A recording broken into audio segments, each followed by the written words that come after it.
12ª jornada del Instituto de Estudios Ceutíes.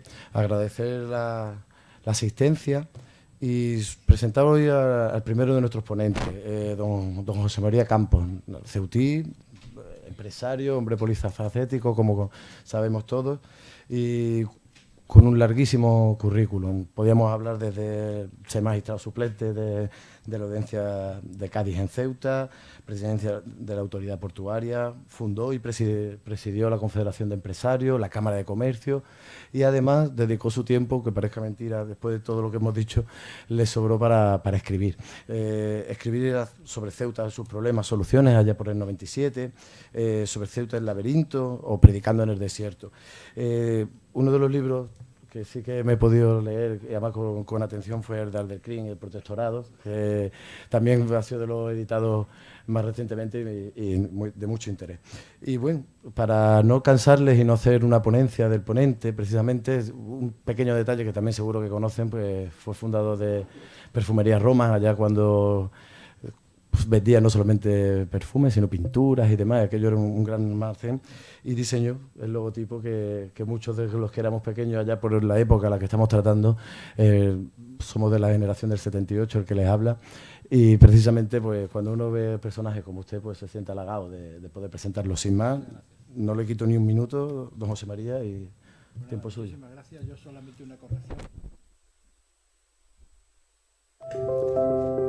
La fundó mi padre y fue en el año 40, o sea que eso hace muchísimo tiempo. Mi hermano y yo lo que hemos hecho es continuar aquella labor de tantos años de él. Muy bien, pues muchas gracias y vamos a ir al tema que hemos tocado. Realmente, cuando me propusieron desarrollar el tema de Adolfo Suárez y Ceuta,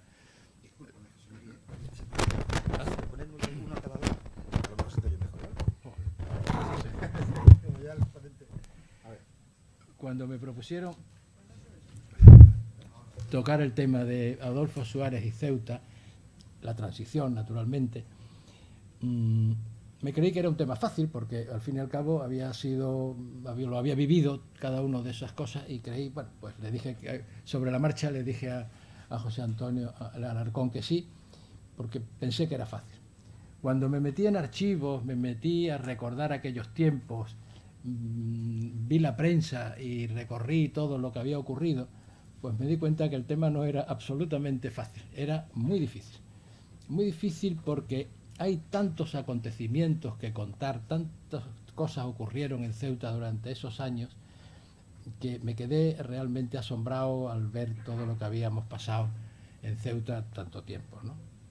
Por tanto, lo que vamos a hacer es un recorrido por la transición en lo que tuvo relación con Ceuta, sobre todo, pasos de puntillas sobre temas que históricamente son importantísimos, pero que no son el motivo de esta conferencia, y sobre todo me referiré con especial atención a 3 encuentros que tuve con Adolfo Suárez, y sobre todo algunas, no digo confidencias, pero algunas cosas que me dijo que no he revelado nunca y que por tanto lo voy a hacer hoy porque ya ha pasado tiempo y creo que se puede hacer, ¿no?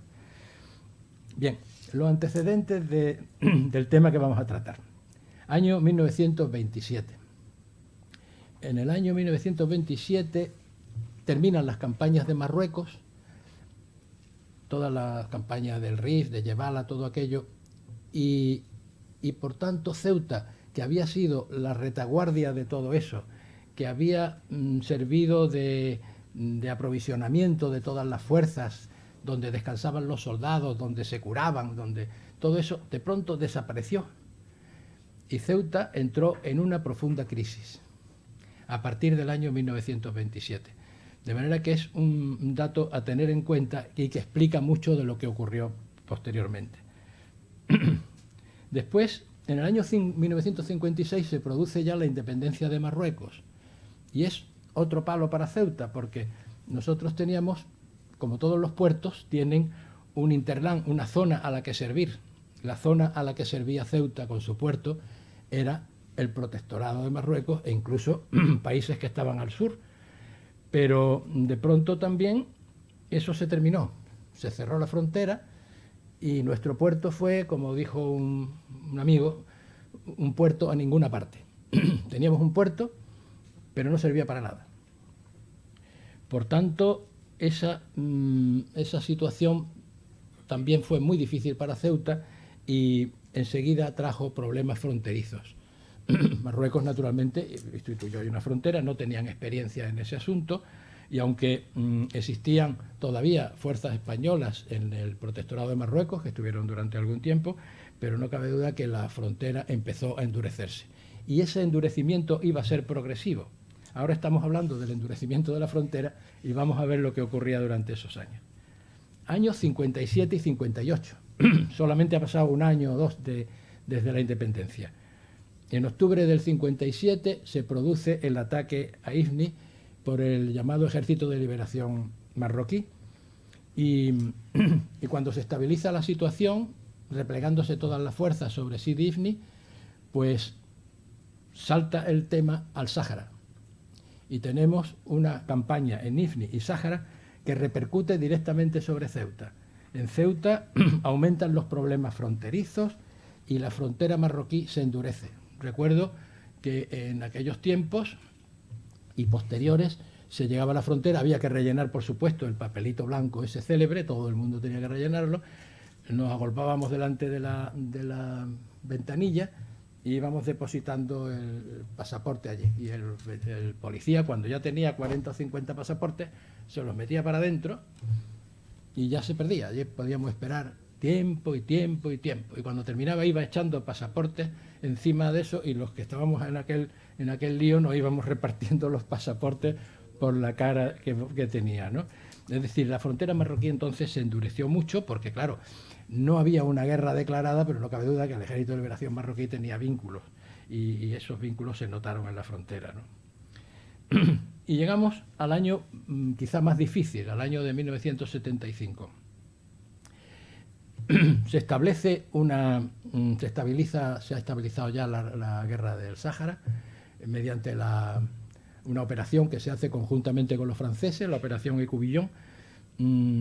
Esta operación, bueno, pues recuerda a otras operaciones que hicimos en la guerra del Rif con los franceses y que acabaron con los problemas. Esta también acaba con el problema. Y Marruecos entonces sigue presionando a España con el tema del Sáhara.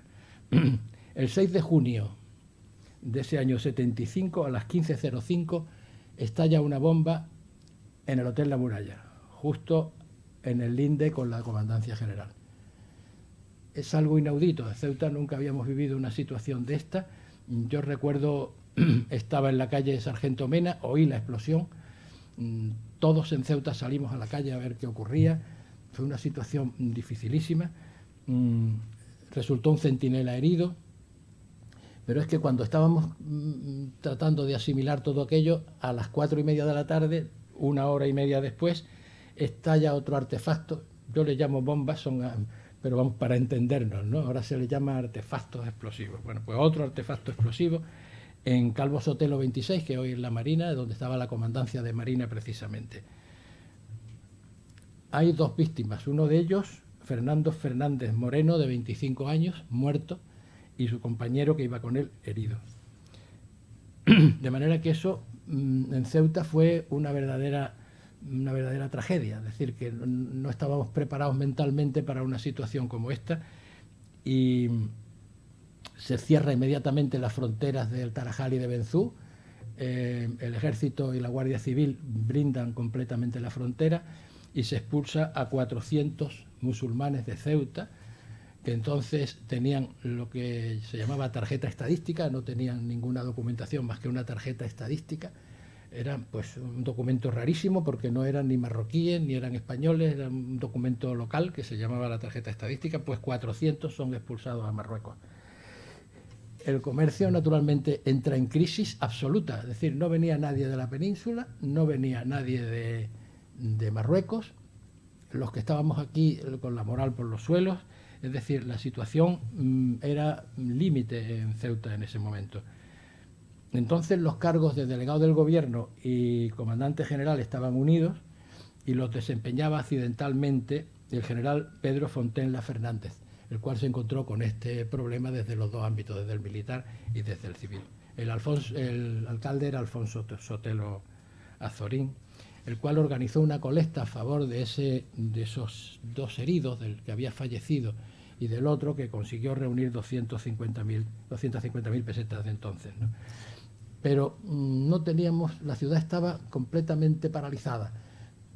Por dar un dato, la notaría estaba vacía completamente, no había créditos, no había hipotecas, no había absolutamente nada. Es decir, vivimos una época malísima, ¿no? Pero es que todavía no nos habíamos repuesto de aquello cuando el 6 de noviembre del 75 se inicia la Marcha Verde. Y entonces, aquí en Ceuta se teme un desenlace en cualquier momento que afectaría a la economía de Ceuta todavía más, ¿no? Entonces se comprobó que Estados Unidos y Francia apoyaban la Marcha Verde. Trataban de oponerse a Argelia, que tenía un régimen filocomunista, y por tanto decidieron apoyar a Marruecos en este caso. Por tanto, Ceuta se quedó también sorprendida por esta nueva circunstancia, que no cabe duda que inmediatamente repercutía en la frontera. Los preparativos de esa Marcha Verde, que nos sorprende mucho, duraron 12 días. Se movilizaron trenes, 7.813 camiones que transportaron 17.000 toneladas de alimentos, 23.000 toneladas de agua y 2.500 toneladas de carburante y 230 ambulancias. Eso se hizo durante 12 días. Y España, con una embajada, 8 consulados y un potente servicio de información en Marruecos, no se enteró de nada. Es decir, la Marcha Verde sucedió de pronto. Tampoco sabemos si es que sí se enteró y no hizo público que tenía esas noticias. Pero esto lo cuenta Ángel Ballesteros en un libro que hemos publicado en el Instituto de Estudios Ceutíes, Los contenciosos de la política exterior de España, y es diplomático, es embajador, y él mismo se sorprende de que España no pudiera prever de ninguna manera esta Marcha Verde que se produjo de pronto, ¿no? El 14 de noviembre España claudica y a partir de ese momento es el fin de la presencia española en África. En el Sáhara. Nosotros aquí íbamos de susto en susto, como podréis comprender, porque era una tragedia tras otra, pero es que el 20 de noviembre otra sorpresa más. Bueno, sorpresa no fue, pero bueno, ocurre que el 20 de noviembre fallece el jefe del Estado. Y en principio en Ceuta existe la preocupación por lo que pueda ocurrir aquí, ya que la política que se había seguido en el Sáhara era una política de entreguismo, ¿no? Y el fallecimiento del jefe del Estado además dejaba un vacío de poder que no sabíamos cómo podía rellenarse, ¿no? Y sobre todo porque Estados Unidos había apoyado a Marruecos en este caso. Se van adoptando medidas a partir del fallecimiento de Franco. El rey confirma a Arias Navarro como jefe del gobierno y esto se interpreta, sobre todo los que queríamos ya un cambio democrático en el país, se interpreta como continuismo, como que íbamos a seguir en la misma situación que antes, cuando había dos alternativas, entonces, que se hablaba mucho de ello, que era la transición, que es lo que realmente se produjo, o la ruptura, que era romper con todo y empezar de nuevo, que era una cosa que en aquellos momentos sonaba muy mal, ¿no? Bien, pasamos 1975 y llegamos a 1976. En el 76 los últimos soldados españoles abandonan el Sáhara. En Ceuta se teme una marcha verde y la preocupación en esos momentos, igual que en estos, pues que digo yo, en la frontera o el comercio exterior o el turismo y tal, en ese momento era Marruecos. No sabíamos cómo iba a reaccionar Marruecos porque estaba en una situación pues muy por encima de... Habíamos perdido la iniciativa completamente, la iniciativa la tenía Marruecos y no sabíamos cómo podían reaccionar. En ese momento, el procurador en Cortes, esto es un tema poco conocido, el procurador en Cortes, Serafín Becerra, el Lago, que era procurador en Cortes por el tercio familiar, que luego pasaría a UCD, tuvo la valentía de solicitar información en el Congreso sobre posibles sobornos en la cesión del Sáhara español. Es decir, corría el rumor de que había un lobby marroquí en España, de ciudadanos españoles muy prominentes, que habían recibido sobornos por influir en el tema del Sáhara, ¿no? El lobby marroquí era una cosa de la cual se hablaba mucho. Serafín Becerra tuvo el valor de presentar una pregunta en el Congreso sobre este asunto, que fue archivada, no figura en ningún sitio, pero que Serafín Becerra la hizo, ¿no? Y ya el 3 de julio por fin dimite Arias Navarro, lo cual deja un rayo de esperanza a ver qué es lo que podía ocurrir. Ya sabéis y recordáis todos que se nombra una terna, y en esa terna va Adolfo Suárez, que era prácticamente un desconocido. Allí decían un tal Suárez, no sabía nadie quién era, iban de relleno en la terna desde el punto de vista de muchos, ¿no? Y sin embargo el rey lo eligió como presidente del gobierno, ¿no? Y el tal Suárez pues pasó a ser presidente del gobierno. Con esos datos llegamos al 77. El 3 de mayo se crea una coalición de partidos muy diversa, que luego trajo sus consecuencias, ¿no? Allí había liberales, monárquicos, democristianos, de reformistas, y todos esos se unen y forman un partido que fue la UCD, que en Ceuta se percibía como un partido unido, pero que realmente estaba formado por una serie de pensamientos completamente distintos, por no decir contradictorios, ¿no? Esta coalición crea el 4 de agosto la Unión de Centro Democrático, que por tanto nació con esa diversidad de pensamientos dentro, ¿no? Pero que se ponen a trabajar inmediatamente, y el 25 de octubre se consigue la firma de los pactos de la Moncloa, que fue un gran éxito. Entonces existía un 24,5% de inflación, 24,5% de inflación. La situación económica era desesperada, ¿no? Quiere decir que yo, que entonces estaba vinculado de alguna manera, claro, a la perfumería, quiere decir que si un comerciante compraba mercancías durante un año, en cuanto llegaba el año siguiente se le había revalorizado esa mercancía en un 24%. Simplemente. Era una situación angustiosa. En cambio, los pactos de la Moncloa hizo una amnistía fiscal, que todo el mundo declarara todo, porque íbamos a empezar de nuevo. Yo creo que en ese momento estuvo justificada, porque la época de Franco había sido muy permisiva en el tema fiscal y se pensaba enfocar la cosa de otra manera. De manera que los pactos de la Moncloa creo que fueron una situación nueva, y creo que nos arregló en parte el tema económico, ¿no? Año 78. En el año 78, el 27 de enero del año 1978, el rey Hassan II visita España. Le invita el rey Juan Carlos a una cacería de faisanes. Y con esa excusa, Hassan II visita España.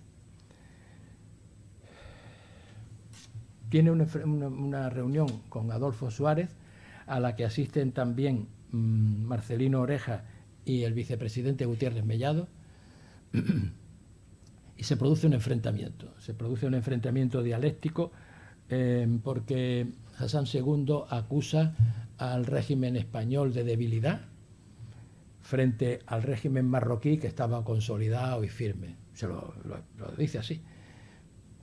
Menosprecia de alguna forma al régimen que teníamos en ese momento.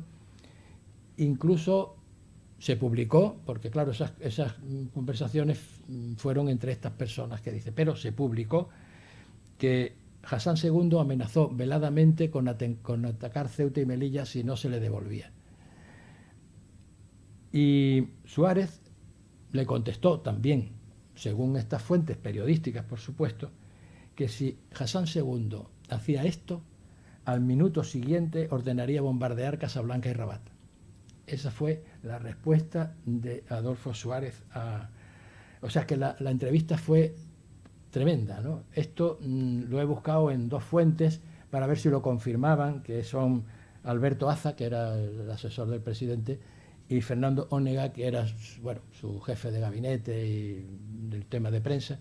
Ninguno de los dos confirman pero la prensa lo publicó, y de alguna manera lo que creo que vio Hassan II es una postura firme por parte de de Adolfo Suárez respecto a Ceuta y Melilla.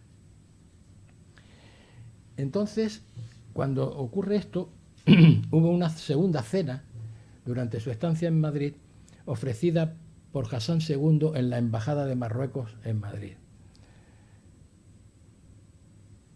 No asistió Adolfo Suárez.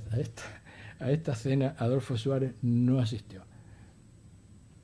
Y esto, pues claro, se interpretó como un desprecio que le hacía Adolfo Suárez a Hassan II, pero que no cabe duda que esto era algo muy pensado para que Hassan II viera que en España había una postura firme frente a él, ¿no? Y en cambio asistió a una tercera cena, un tercer encuentro que ofreció el rey de España a Hassan II, y en este tercer encuentro Hassan II había variado completamente su postura respecto a España, respecto a Adolfo Suárez.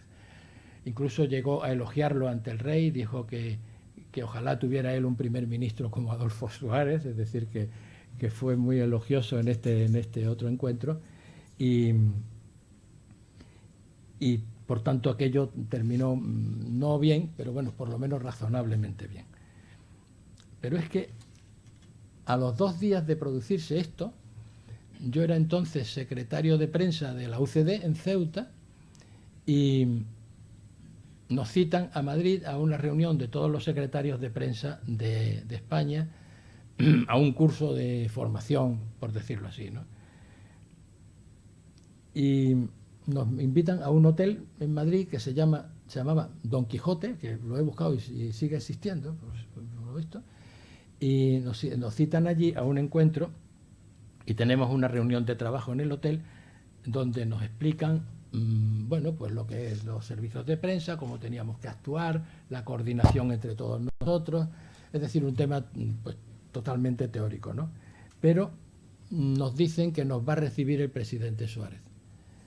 Y entonces los que estábamos allí nos presentamos en el Palacio de la Moncloa, éramos como unos 30 o algo así.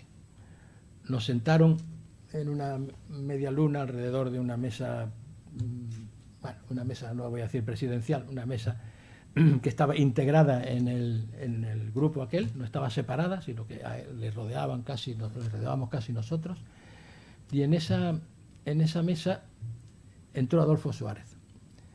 Realmente todos los que estábamos allí éramos jóvenes, vamos, éramos personas pues muy jóvenes los que llevábamos todo eso. Y bueno, ahí están efectivamente. Nos reunimos allí con él. Recuerdo que llevaba un jersey de cuello cisne celeste, iba mucho más moderno que todos nosotros, por supuesto. Puso encima de la mesa un paquete de ducados, un café y una caja de aspirina. Y con esos 3 elementos se puso a hablar con nosotros. Bueno, era una persona tan próxima que inmediatamente nos cautivó a todos. Es decir, que estábamos como hablando con un amigo, no estábamos hablando con el presidente del gobierno. Yo he estado otras veces en la Moncloa y siempre hay una separación, no sé, un cierto protocolo. En este caso absolutamente ninguno. Y empezó a explicarnos pues la situación en general de España, de las distintas provincias, en fin, empezó un poco de una charla de tipo general, sin entrar en los problemas internos de UCD que ya se estaban apuntando, ¿no? Pero después abrió un coloquio y dijo que cada uno podía preguntar lo que quisiera. Me podéis preguntar lo que queráis y yo os voy a contestar la verdad, dijo. Pero si alguno lo hacéis público, lo negaré. Bueno, esto lo dijo en tono de broma. Todos nos reímos mucho de la salida del presidente, pero luego me di cuenta que no lo decía a humo de paja, ¿no? Todos preguntaron pues cosas de su provincia, de su ciudad, de no sé cuánto. Y yo me armé de valor porque como habíamos tenido la visita hace 2 días de Hassan II y todos los antecedentes que teníamos en Ceuta y todo eso, pues le pregunté por la situación de Ceuta y Melilla. Me repitió la confidencialidad del tema y me dijo lo que ya sabía, que acababa de despedir a Hassan II en una visita muy difícil, que sus relaciones con Hassan II eran muy tensas a pesar de las noticias y este reclamaba insistentemente la devolución del Sáhara, Ceuta, Melilla y Peñones. Que respecto a Ceuta y Melilla, su decisión era que siguieran siendo españolas, pero que para esto había que tener en cuenta la opinión de las potencias occidentales y los países árabes. Si Estados Unidos y Francia nos apoyan, me dijo, todo saldría bien. Pero si todos los países árabes se ponen de acuerdo, nos cortan el grifo del petróleo y Francia y Estados Unidos se ponen en contra nuestra, como han hecho en el Sáhara, sería muy difícil mantenerse. Me lo dijo con toda claridad. Recordó nuevamente la posición de los Estados Unidos y Francia durante la Marcha Verde. Yo, agradecí la sinceridad, pero no me sentí seguro, o sea, me sentí...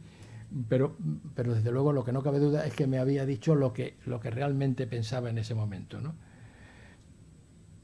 Nunca he contado esto, se lo conté al presidente de UCD cuando volví a Ceuta, pero no lo he contado nunca porque tampoco ha venido a cuento, ¿no? Pero creo que en esa reunión, Felipe, estoy con Felipe, Adolfo Suárez se comportó con una sinceridad realmente grande, ¿no? Ese es el grupo completo y un detalle que he cogido con la época aquella de esos. El 26 de julio, es decir, unos meses después, Adolfo Suárez viaja a Rabat, porque el rey Juan Carlos le insistió en que había que normalizar las situaciones y tal. Visita Rabat por un solo día y se suavizan de cara a la galería las tensiones que había habido. Le recibió y despidió Mohamed Osman, que era el primer ministro entonces, y los temas tratados fueron Argelia, Ceuta y Melilla. Marruecos estaba muy enfadado, Hassan II estaba muy enfadado con España porque mantenía unas buenas relaciones con Argelia, y Argelia habían tenido la guerra de las arenas hace poco entre Argelia y Marruecos, estaban en una situación completamente en contra, el Sáhara también lo tenían uno en contra del otro, de manera que los tres temas fueron esos, ¿no?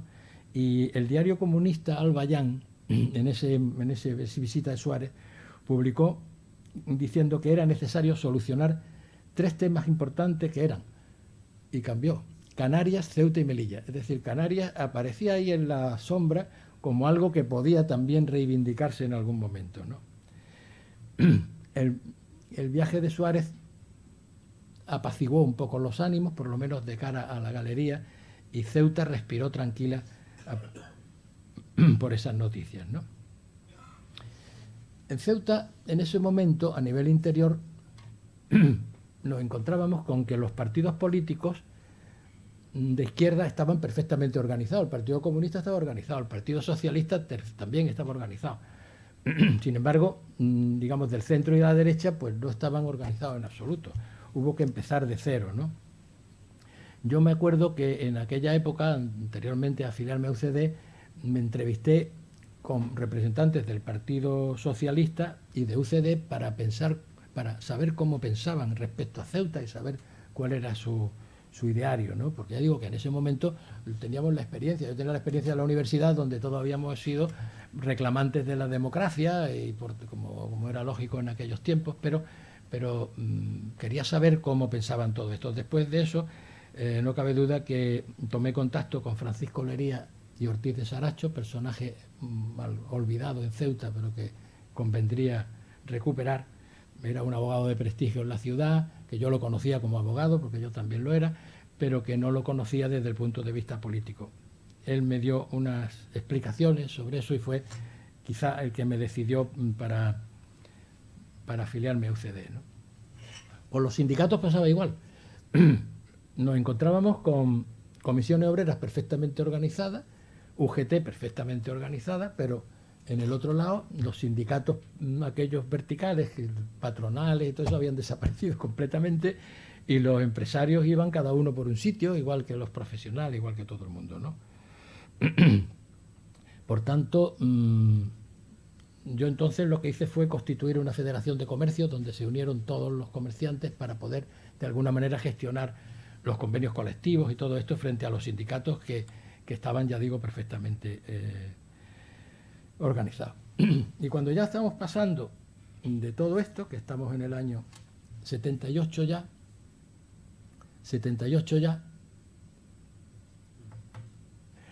pues cuando ya estábamos en el año 78, pues entonces causó una gran conmoción en Ceuta la explosión de otro artefacto en la ciudad, esta vez en la estación de autobuses, que estaba donde hoy está la policía.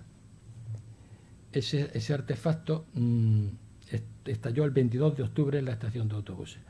A pesar de que lo habían detectado unos estudiantes que pasaban por allí, habían detectado una cosa extraña allí, los policías acudieron a desactivarlo, el artefacto estalló y hirió a un policía, Felipe García, que tuvo que ser ingresado en el hospital de la Cruz Roja, aunque no fue de mucha gravedad, ¿no? Y vuelve a desatarse en Ceuta una psicosis porque aquella bomba iba dirigida, según se explicó más tarde, contra la Legión que estaba enfrente.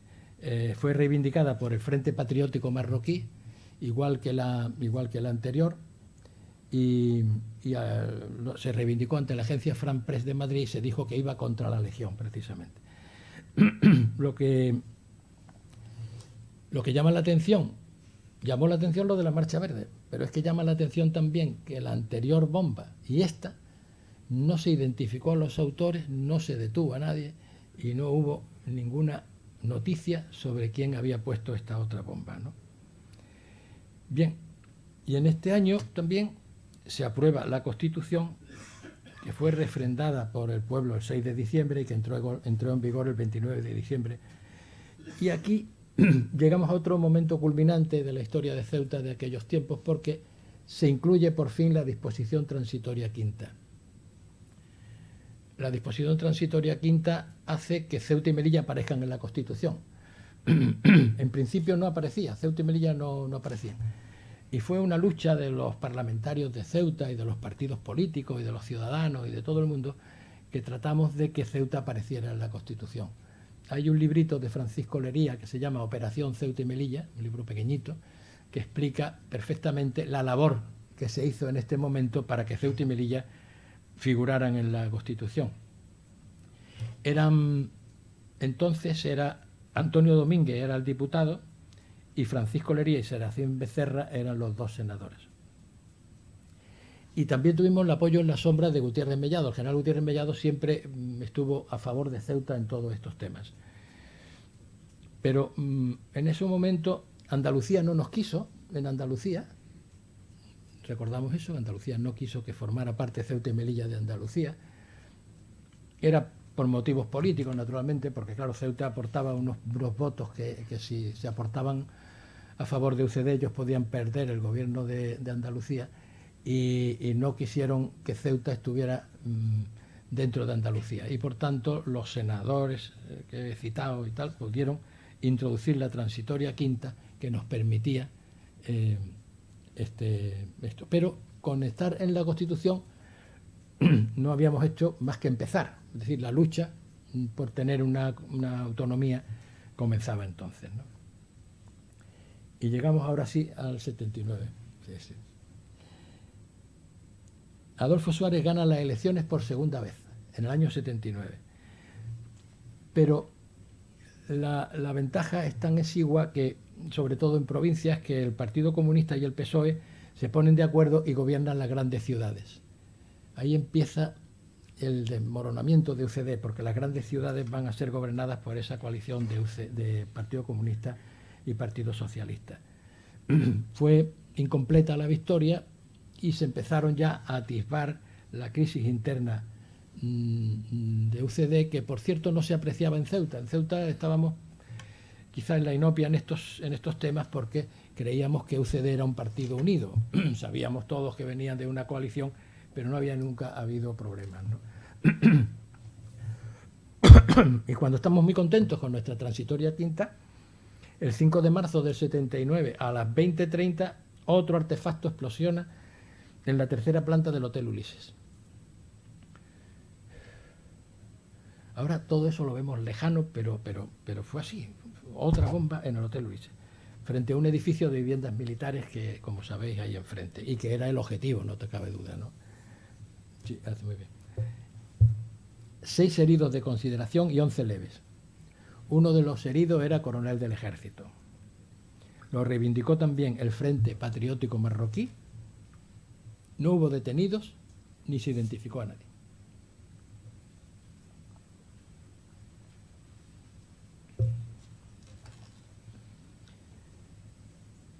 Y en este momento, cuando se han producido todos esos antecedentes con Marruecos, cuando ha estallado esta bomba y cuando todos estamos nuevamente con esta preocupación, desde UCD Ceuta pedimos al presidente Suárez que visite Ceuta, que venga a Ceuta, que su visita sería una inyección de optimismo para todos nosotros. Y el presidente Suárez viene a Ceuta, con gran disgusto de Marruecos, por supuesto, con la oposición de toda la prensa marroquí, con un escándalo en Marruecos, pero el presidente Suárez primero soportó una moción de censura que le presentó el PSOE y que no prosperó, y cuando termina con ese tema, decide venir a Ceuta. La situación aquí, la situación económica era muy difícil. Los que recuerden aquellos tiempos, la gente empezó a invertir en Algeciras. Todo el que quería comprar un piso se lo compraba en Algeciras, no se lo compraba en Ceuta. Y entonces se produce una evasión de capital, evasión entre comillas, hacia Algeciras, donde todo el mundo tenía una casa en Algeciras, que no sé para qué, pero bueno, esa era la moda entonces, la inversión en Algeciras, ¿no? Y Adolfo Suárez, en este momento tan difícil, viaja a Ceuta. A mí, un poco antes de la visita de Alfonso Suárez, el 17 de octubre, el gobierno de UCD me nombra presidente de la Junta del Puerto, lo que hoy es la autoridad portuaria. Yo me hice cargo de eso, me hice cargo de la Junta del Puerto. Entonces el cargo no estaba remunerado. Entonces muchos estábamos actuando por amor al arte, porque es que era por un sentimiento de patriotismo, si ustedes quieren, ¿no? Me acuerdo que tenía el presidente de la Junta del Puerto tenía 18.000 pesetas de gastos de representación que tenía que justificar ante el interventor. Se cogía un taxi y tenía que coger el ticket para presentarse al interventor. Eso era el tema. Tampoco tenía facultades ejecutivas, o sea, no estaba allí todo el día como ahora, que ya tiene una facultad ejecutiva, pero en definitiva era el responsable y el presidente del Consejo de Administración de la Junta del Puerto, ¿no? Y el 5 de diciembre el presidente Suárez se presenta en Ceuta. Llega a las 11:30 a Ceuta y le recibe el teniente general Merry Gordon en el helipuerto. Los periodistas comentan que el general se acercó mucho al helicóptero para recibir al presidente Suárez y se le voló la gorra al acercarse, tanto se acercó. Pero entonces dirigía el Faro de Ceuta Antonio Ferrer, pertenecía el Faro a la familia Ferrer, y mantenía una línea muy crítica.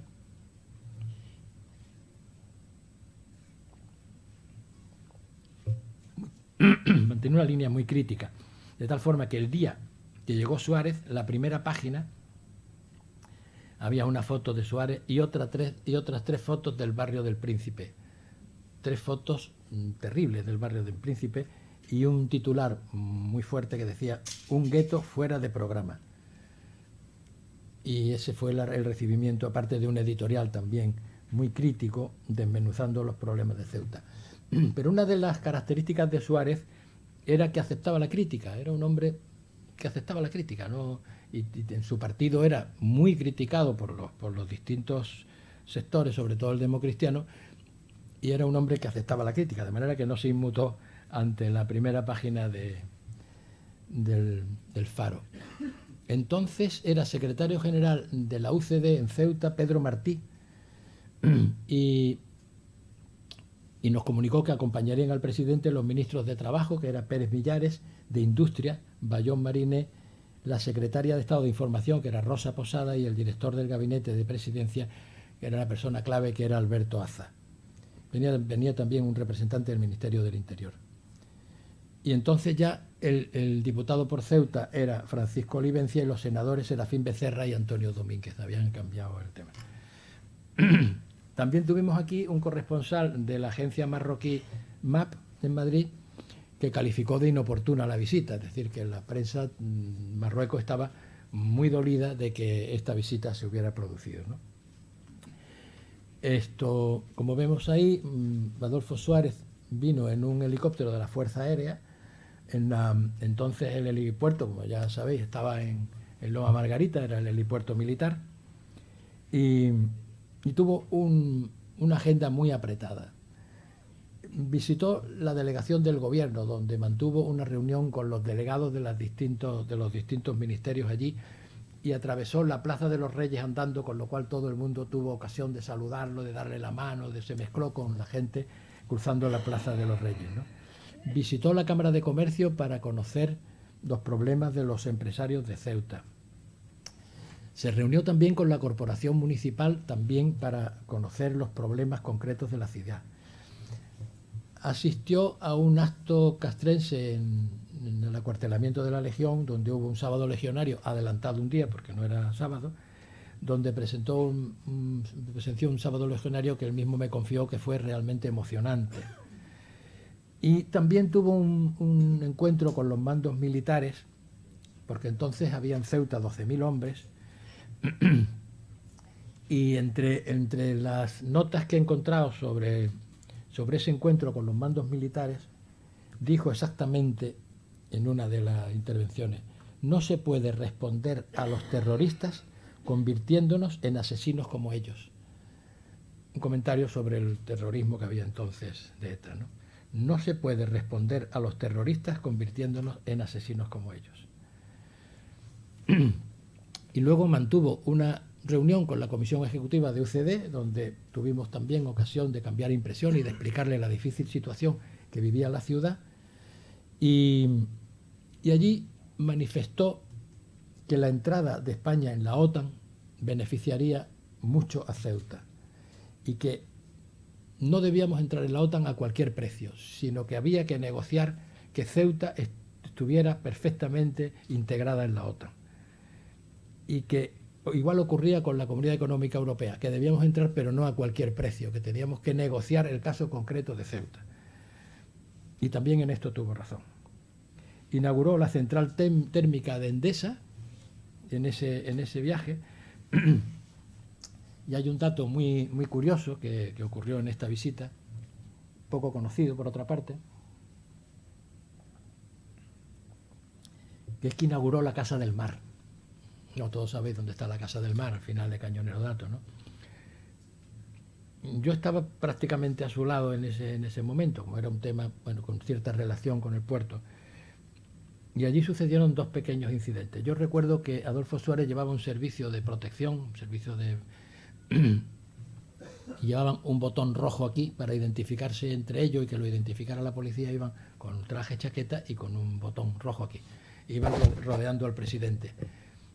Pues bien, Suárez entró en el rellano, donde estaban unas escaleras que subían para arriba, habían puesto una placa, que supongo que estará todavía, y él tenía que descubrir la placa, simplemente era la inauguración de la Casa del Mar.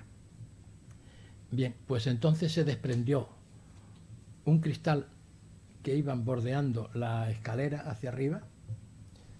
Iban unos cristales de esos enormes que van cogidos con unas grapas. Se desprendió un cristal de un piso superior y cayó al lado del presidente. Bueno, os podéis imaginar el susto general que nos dimos todos. Le cayó a un periodista que se llama Juan de Dios Mellado y que fue trasladado al hospital inmediatamente, ¿no? El servicio de protección rodearon al presidente, bueno, pero bueno, cuando ya se aclaró el tema, nos separamos todos de la escalera aquella y bueno, pero es que todavía no habíamos repuesto del susto ese y se apagó el edificio completo. Se quedó a oscuras completamente, es decir, saltaron los automáticos, habían encendido todo el edificio para que el presidente viera lo bonito que era el edificio y claro, no tenían prevista, por lo visto, la potencia suficiente y se apagó el edificio completo, con lo cual los servicios de escolta otra vez arropando al presidente, todo el mundo nervioso por allí, hasta que alguien ya pagó le dio a la luz y no volvió a la luz. De manera que la inauguración de la Casa del Mar fue muy movidita, ¿no? Y bueno, el presidente tuvo reuniones con la prensa local y con muchas, como hemos visto, con mucha gente, y eso pues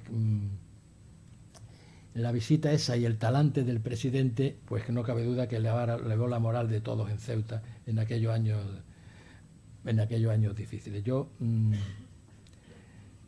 le agradecí personalmente muchísimo la visita y me dijo que existía la firme decisión de actuar contundentemente en defensa de Ceuta y Melilla.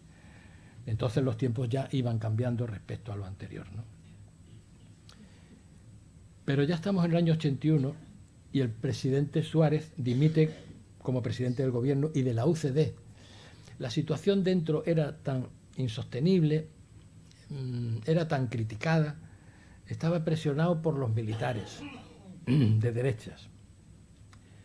El rey estaba contrariado por las discrepancias que había en UCD. El rey no entendía que un partido como la UCD pudieran estar peleándose entre ellos, ¿no? Coincidieron secuestros en el País Vasco, coincidieron abucheos al rey durante su visita allí. Es decir, era un momento... Y él presenta la división. En ese momento, en Ceuta, ocurre otra cosa digna de anotar, que un grupo de empresarios, profesionales y otros ciudadanos deciden crear un nuevo periódico en Ceuta. Ante la situación del Faro de Ceuta, que no coincidía en absoluto con lo que pensábamos todos nosotros, pues nos reunimos 44 inversores y pusimos 36.800.000 pesetas de entonces y se crea un periódico nuevo que se llama El Diario de Ceuta, que va a mantener una postura de centro. Muchos éramos de UCD y el Diario de Ceuta pues viene a marcar una política tratando de afrontar los problemas que existían entonces. El Diario de Ceuta, en ese momento yo fui el encargado de visitar uno por uno a pedirle dinero para la creación del periódico, y la verdad es que nadie me dijo que no. Es decir, pudieron dar más o dar menos, invertir más o invertir menos, pero nadie me dijo que no, porque todo el mundo comprendía que era necesario un órgano de este tipo.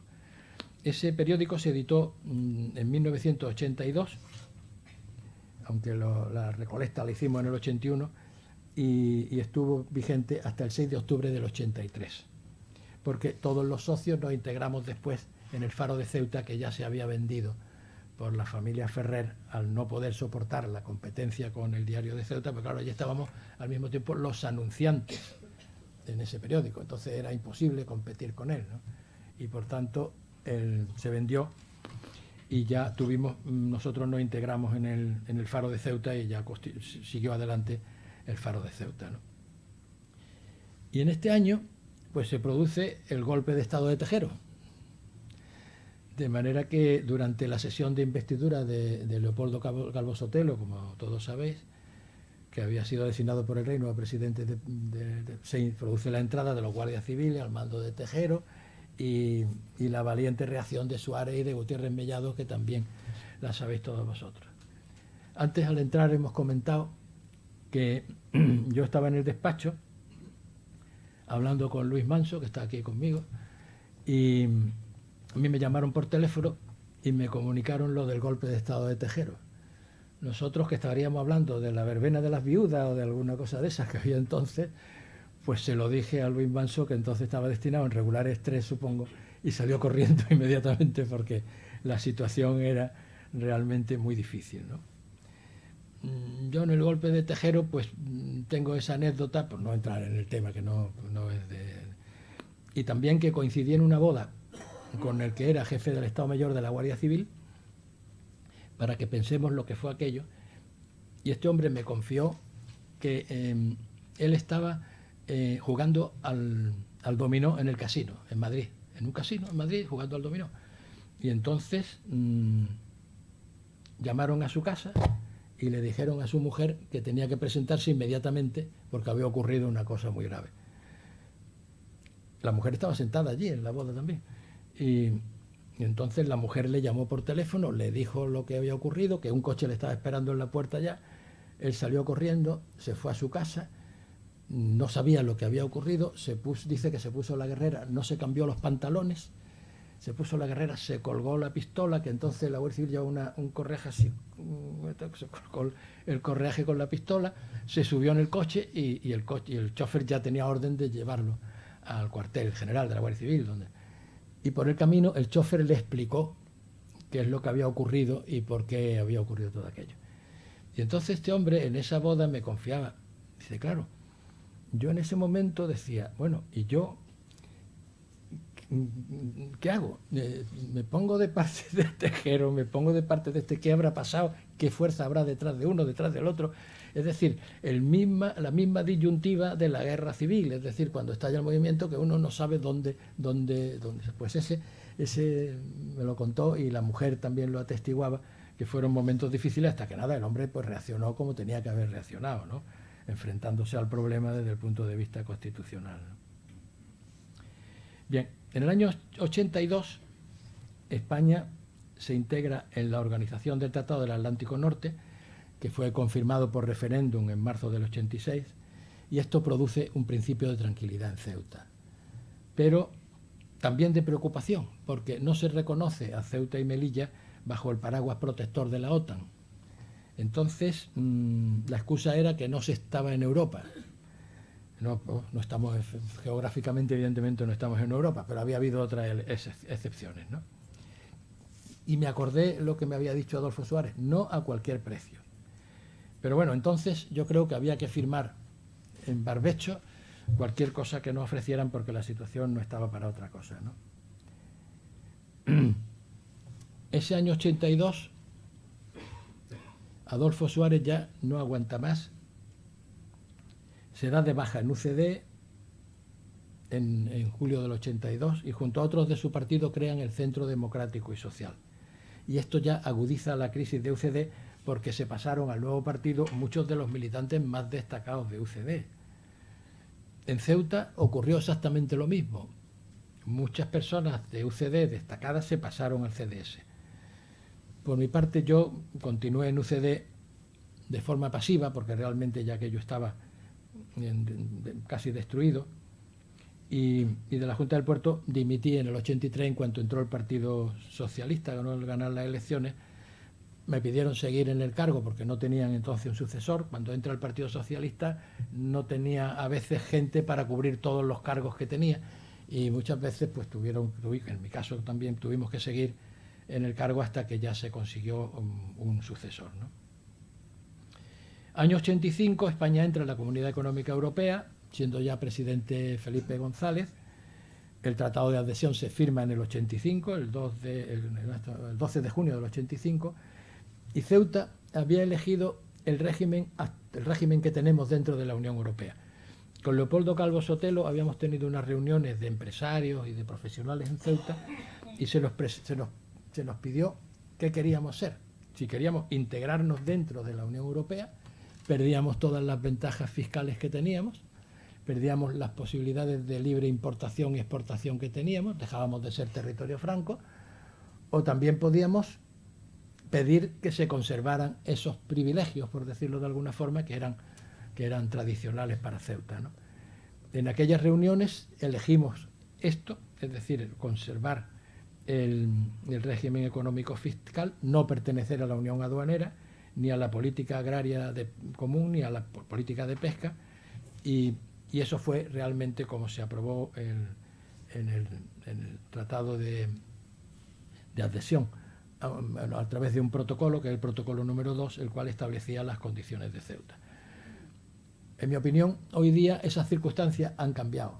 Yo creo que hoy día eso ha llevado al absurdo. Hoy día para coger un paquete tenemos que sacar un DUA.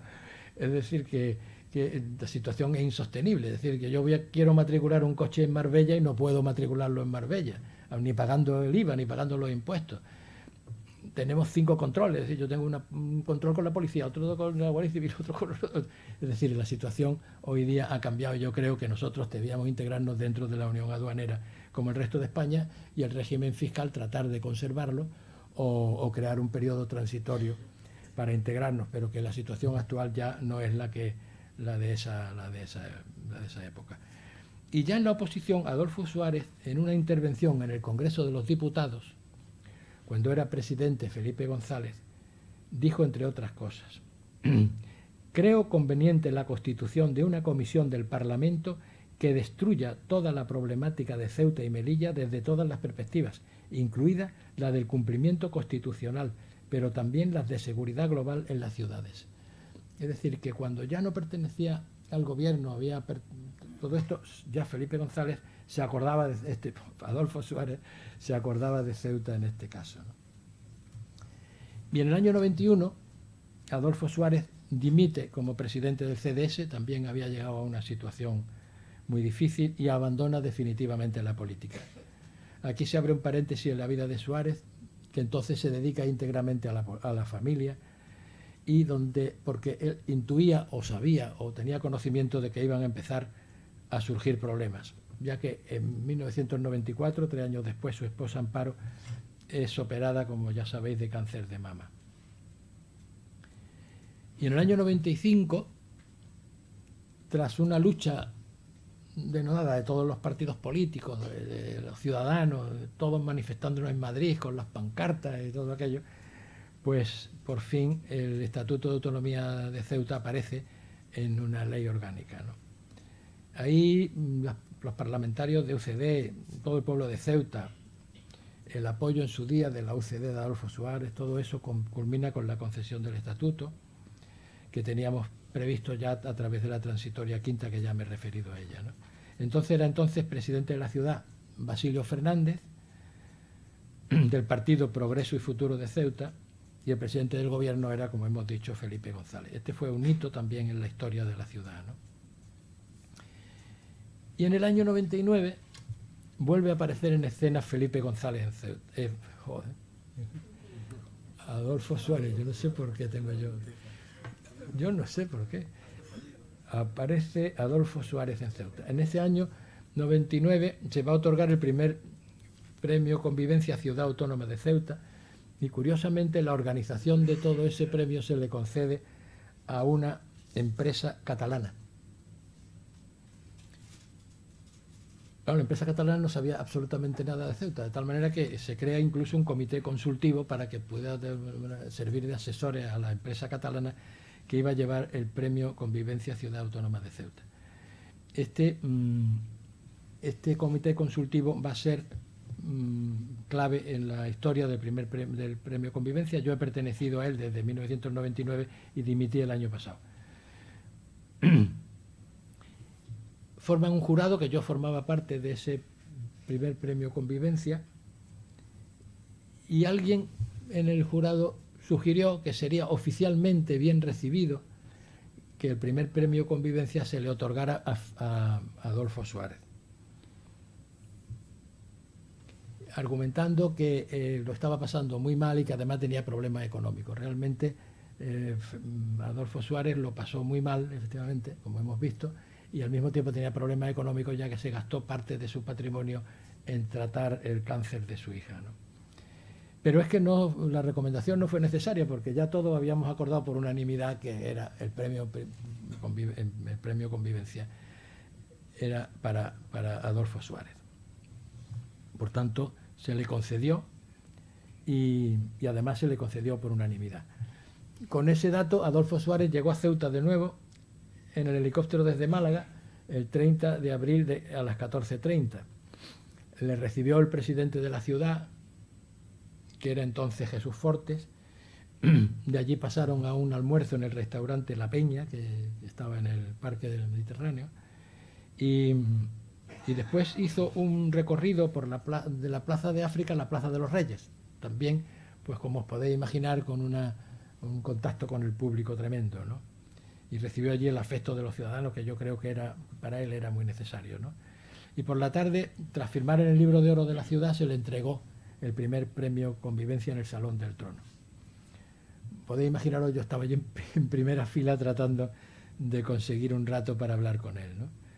En su discurso de aceptación y agradecimiento, trazando un paralelismo entre el ejemplo de la población ceutí en el periodo de la transición española, dijo: lo más importante a mi juicio que ocurrió en la transición política fue precisamente el reconocimiento y la comprensión del diferente, del que no piensa igual que yo en política, no tiene las mismas creencias, no se mueve por los mismos ideales, no ha nacido en la misma región y sin embargo no es mi enemigo, sino mi complementario, el que completa mi propio yo como español y ciudadano, es decir, el descubrimiento de la tolerancia como piedra angular de la convivencia que dio como fruto la Constitución.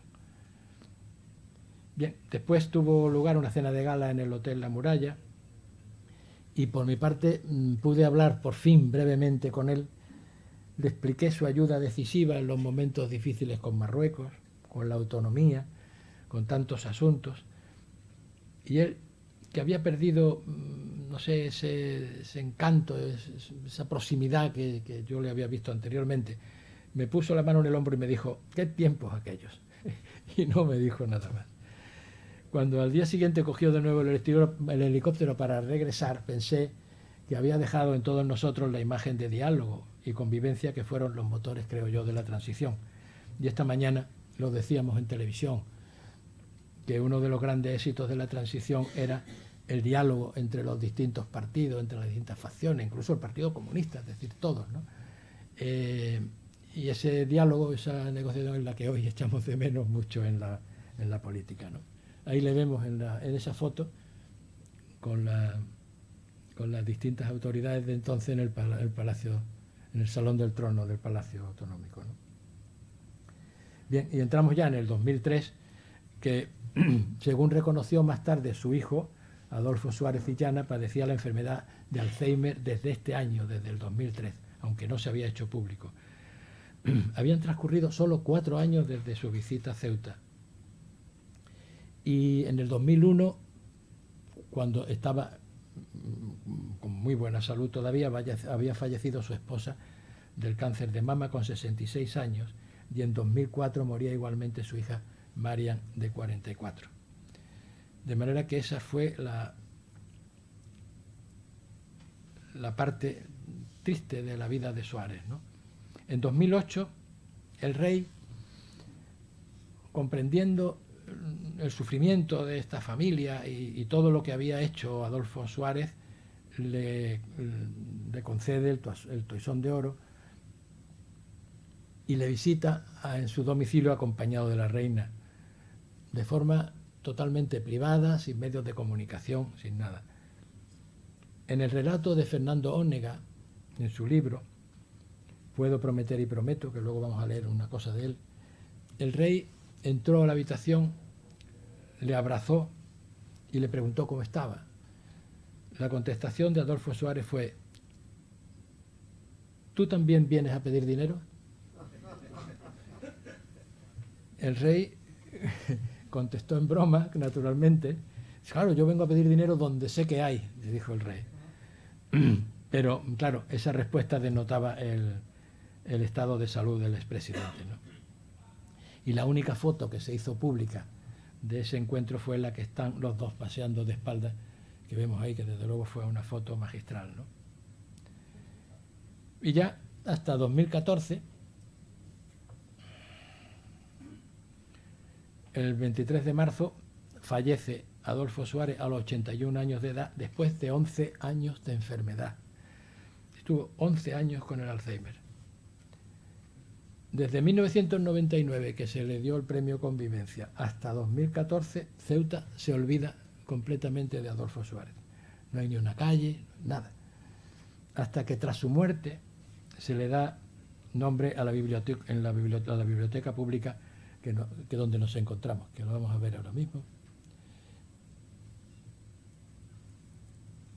Por tanto, ahora en 2017, ¿qué podemos sacar como conclusión de todo esto? Primero, que Adolfo Suárez tenía las ideas claras sobre Ceuta, y lo hemos explicado perfectamente. Y en aquel tiempo era muy difícil explicar y actuar como él actuó. La autonomía de Ceuta en la Constitución fue otra de las grandes aportaciones, ya que Andalucía, como dije, no nos quiso.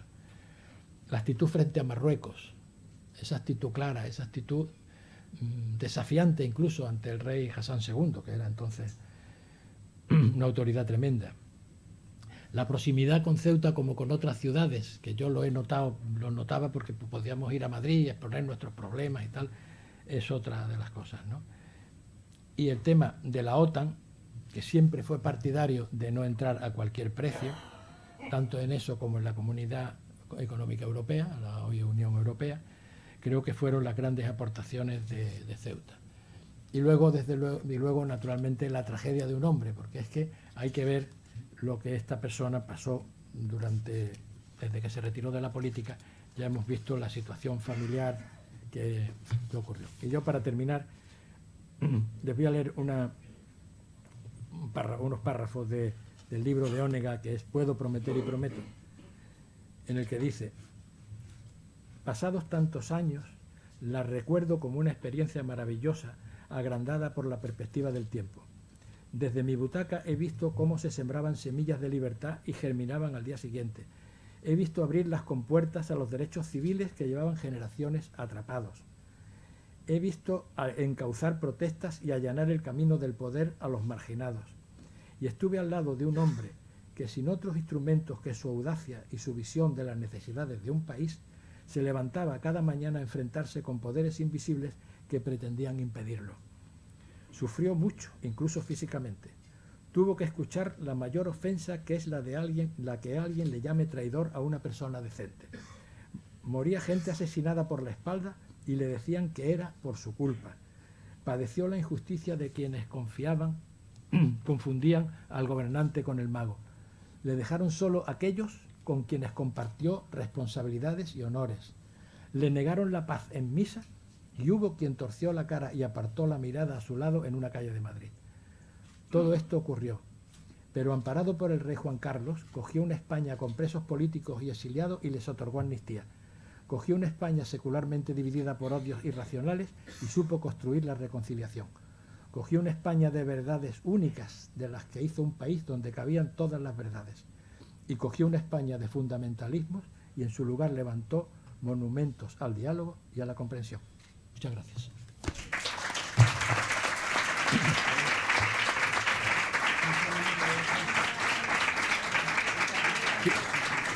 Sí, si hay alguna pregunta, con mucho gusto que pueda contestarles, con mucho gusto lo haríamos, antes de que tengamos un descanso.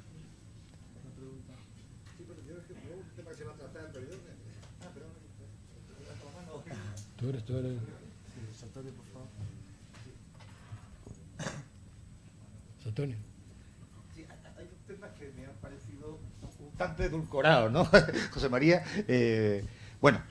decir que no hubo crisis de UCD en Ceuta, estuvimos unidos hasta el final. Bueno, mañana vamos a hablar de eso, como me toca hablar de ese periodo, y me voy a ceñir muy bien al periodo hasta el año 82. Pero hay uno que se sale de periodo, ese no lo voy a discutir, yo mañana tendré la oportunidad de dar mi opinión sobre la crisis de UCD, ¿no?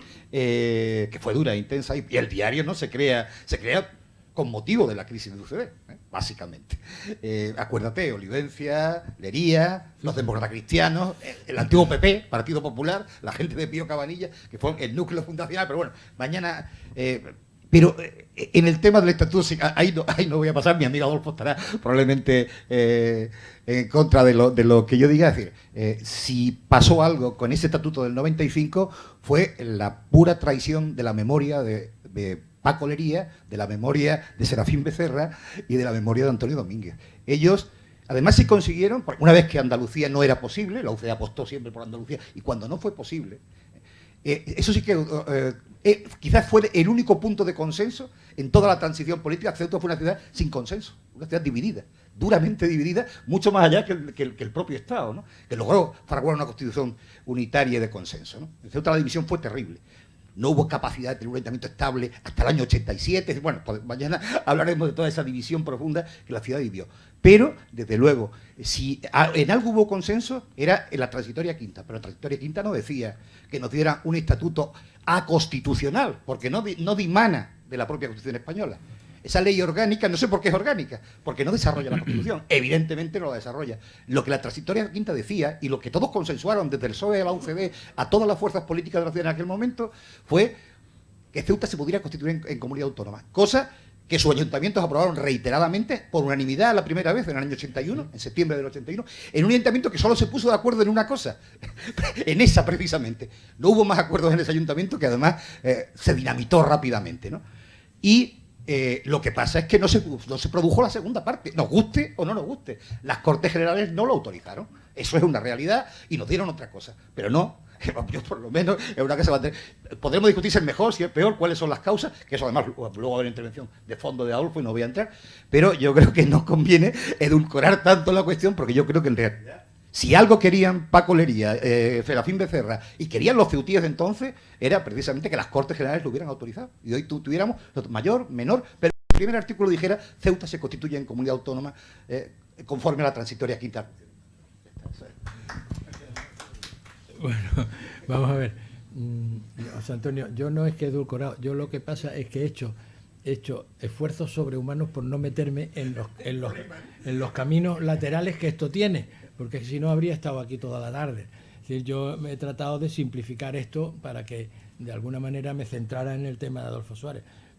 Tenía muchísimas ganas de meterme en esos temas, pero no era el motivo y no le iba a pisar el tema a los que siguen. Sí, ¿alguna otra pregunta?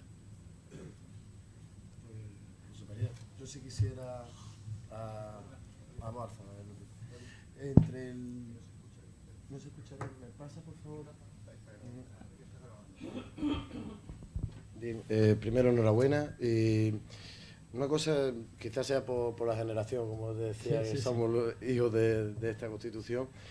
Sí que me ha parecido algo muy interesante y a la vez desconocido, por lo menos en toda su extensión, el tema de 4 bombas en 4 años. No me imagino, si eso ocurriera en estos últimos 4 años, qué ambiente se vivía en la ciudad por aquel entonces. ¿Qué expectativa tenéis los empresarios, por ejemplo? Sí. Pues la moral estaba por los suelos. Yo, en el caso concreto de mi familia, habíamos comprado un local en el Rebellín, que hoy es Cortefiel, ¿no? Y no habíamos conseguido vender todavía el local antiguo que pensábamos mudarnos allí, en donde está el faro de Ceuta hoy. En ese momento estalla la bomba, pues la ruina. Es decir, toda la vida económica de la ciudad se paraliza. Los musulmanes que vivían en Ceuta se expulsan, la frontera se cierra. Los que están en la península no quieren venir aquí porque creen que hay unos peligros tremendos. Es decir, la situación es de pérdida de moral completamente. Esa es la situación. Pero claro, cuando se produce otra explosión, y entonces te puedes imaginar, como decía, quien se beneficia de Algeciras, porque la gente se pone a comprar pisos en Algeciras, que luego ha sido una ruina, porque ha sido tremendo, ¿no? Pero ya digo, la situación en Ceuta era... Yo ponía el ejemplo de la notaría, porque tenía mi amigo entonces un notario y estaban mano sobre mano, que no había nada que hacer, no había ningún negocio, no había ninguna transacción, no había nada. Los bancos no tenían trabajo. Es decir, todo el mundo no podía vender tampoco nada y liquidar porque nadie compraba nada. La situación era tremenda, ¿no? Y menos mal que entonces había un secretario general que se llamaba Ramón María Ferrer Peña, que se inventó una cosa que ahora podían tomar nota los actuales políticos. Se inventó una cosa que era unos carnet que daba, lo que él llamaba entradores y salidores. Entradores eran los que venían a traer cosas a Ceuta desde Marruecos, eso, entradores. Y otros que eran salidores, que la palabra es una palabra, pero eran esos que llamamos ahora porteadores, ¿no? Que sacaban cosas de Ceuta. Entonces, esa tarjeta se le otorgaba al marroquí o que venía siempre y cuando lo avalara un comerciante de aquí. Entonces, si yo veía que este hombre era cliente mío de toda la vida, lo conocía y podía confiar en él, pues yo avalaba que esa persona, le daban un carnet de entrador o de salidor, con lo cual la policía tenía un control de quien entraba aquí para que no fuera otro del Frente Patriótico ese que nos ponía en la boca. Ese fue Ramón Ferrer, que lo recordáis algunos, ¿no? Y eso pues permitió que se volviera poco a poco a reiniciar el comercio con Marruecos, que era básico, ¿no? Aunque tampoco me he referido, porque tampoco, claro, no era el motivo de la conferencia, a un turismo que venía de la península, que eran los paraguayos, ¿no? Esos que compraban siempre un paraguas y un queso de bola, ¿no? Que decía la gente, ¿no? Eso hizo que todos los comercios de Ceuta se convirtieran en bazares, ¿no? Todo eso. Y eso pues también se cortó, es decir, que en cuanto sucedía una cosa de estas, pues el comercio se venía abajo. Sí, hola. Sí, sí.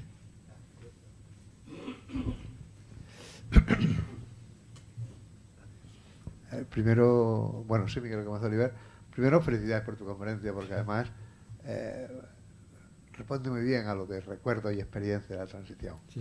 Pero yo tengo un par... Son preguntas, y no son nada capciosas, por favor, no lo entiendas así. Sí. No he encontrado ni en tus recuerdos ni en tu experiencia, más allá del tema del terrorismo, dos cosas que a mí, que no soy ceutí, pero que quiero mucho a esta ciudad, me han preocupado siempre. No he visto ni en tus recuerdos ni en tu experiencia ni a la población musulmana ni a los trabajadores. No sé si es que no era el objeto de la conferencia, que puede ser, pero en recuerdo de experiencias de alguien como tú, que además ha sido pues un dirigente empresarial muy importante, muy reconocido y muy valioso, pues permíteme que me extrañe que no hayan aparecido los trabajadores y que no haya aparecido la población musulmana, que independientemente de cualquier otra consideración, pues forma una parte importante de la población ceutí. Gracias. Sí, sí. Pues mira, en fin, tengo que decirte un poco también lo que le decía José Antonio, es decir, que he tenido que ceñirme mucho y no entrar en eso, pero vamos, ya que me lo sacaste, te voy a decir. Mira, de esos 400 musulmanes que se expulsan de Ceuta, con el incomprensible documento ese de la tarjeta estadística, yo como abogado hice muchas instancias solicitando que se readmitiera en Ceuta a algunos de ellos, porque en aquel momento, como el gobierno comprendía que se había pasado, había hecho una expulsión masiva de personas, pues lo que quería era que se solicitaran uno por uno las entradas con un aval de alguien que pudiera atestiguar que eso era, ¿no? Y entonces pues yo he hecho hice varias esas con éxito todas, ¿no? Empleados, estos trabajadores, pues mira, nosotros teníamos en la empresa 100 trabajadores, muchos de ellos musulmanes, ¿no? Recuerdo que uno de ellos le explicaba que podía solicitar la nacionalidad española porque había una ocasión de solicitarla, y me contestó que no, porque su padre no quería, porque eso era solicitar la nacionalidad de una religión distinta. Y tenía una confusión entre religión, nacionalidad, es decir, había una confusión ahí que era difícil. Ya le expliqué naturalmente el tema y lo solicitó además. Y luego nosotros en esa época, aunque José Antonio dice que había unas discrepancias tremendas entre partidos, no sé cuánto y tal, yo estuve, como creé la Federación de Comercio, yo estuve en los primeros convenios colectivos que se firmaron en Ceuta. Fueron convenios muy difíciles, pero se llegaron a acuerdos en los convenios colectivos. Me acuerdo que el primer convenio estuvo Menahem Gavizón como abogado nuestro, porque yo quería que fuera un abogado independiente de nosotros. Estuvo Bodas, que era entonces de UGT, había otra persona que no. Y entonces tuvimos un convenio de comercio donde se llegó a un acuerdo, y bueno, pues Entonces estaba de moda el no trabajar el sábado por la tarde. Bueno, pues se incluyó en el convenio que no se trabajaba los sábados por la tarde. Es decir, en el tema laboral en Ceuta no hubo grandes problemas. Se hicieron convenios colectivos muy progresistas, digamos, y no hubo absolutamente ningún problema. Aquí también existía, como ya sabe, el 25% del plus de residencia, que mejoraba los salarios respecto a la península, y no tuvimos realmente problemas, ¿no? Y la población musulmana, todos luchamos porque ese tema de la tarjeta estadística era un completo absurdo, ¿no? Completamente, ¿no? Luego el tema se resolvió mal porque todo aquel tema de Dudú y todo eso generó un reparto masivo de nacionalidades y tal. Pero bueno, ya digo que es que en estas conferencias tiene uno que coger un camino y tiene tentaciones de meterse por los laterales, pero no puede ser. Ahora, con el diálogo, con la pregunta esta, se aclaran los temas, claro. Por eso lo decía. Sí. Enriquecer la muy interesante conferencia. Sí. Pero si no hay más preguntas, continuamos a las 8:05. Vamos a hacerlo para tener 10 minutos al menos. Muchísimas gracias.